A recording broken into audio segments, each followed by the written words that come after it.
Hello and welcome to another Bad Comic Review. This time we are looking at Super Sons Dynomutt Special number 1. Now this takes place in Big City, which is part of the Hanna-Barbera universe. And we get an origin story for Dynomutt, but it's very brief and to the point. Then we cut forward to a funeral where Lois, Clark, and John are visiting a guy named Archie who used to work with them at the press. John gets a little uncomfortable, so he goes outside, and who followed him there but Damian Wayne. So they're about to take off and go on an adventure when a large robotic paw touches John on the shoulder, and they find a very badly beaten Dynomutt. Now, Dynomutt's in tough shape, so they gotta take him to his home to get him fixed up, and we learn a little bit about Blue Falcon and Dynomutt there. Turns out he was part of Batman's International Corporation of Crime Fighters, and that he's been protecting Big City, and Big City has even weirder villains than Gotham does. And we learn a little bit more about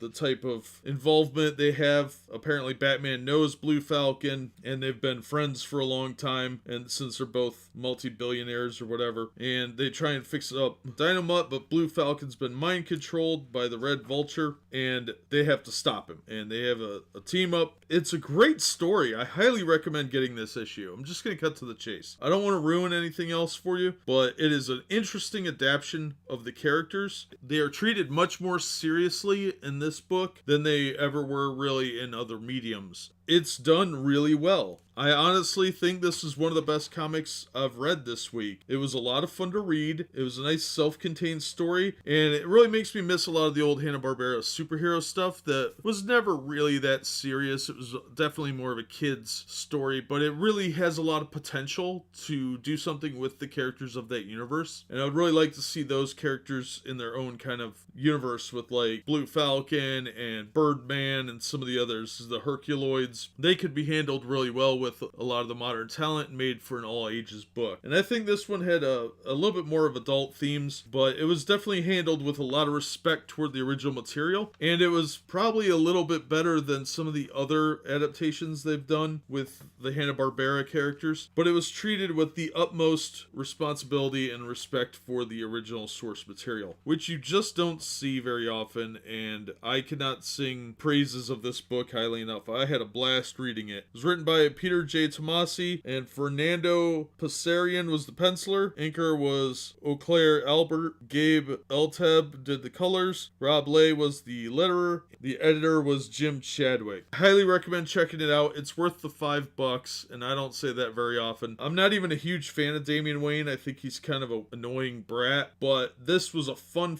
book, and I hope they do more with Dynomutt and Blue Falcon and the other Hanna-Barbera characters, because I would love to see a serious take on those characters, especially for an all-ages book. I think it's got a lot of potential. But that'll do it for this one. As always, thank you for listening and supporting the channel. Be sure and hit like and consider subscribing so you don't miss any future reviews. Hopefully, we'll see you on the next one. Thanks for listening.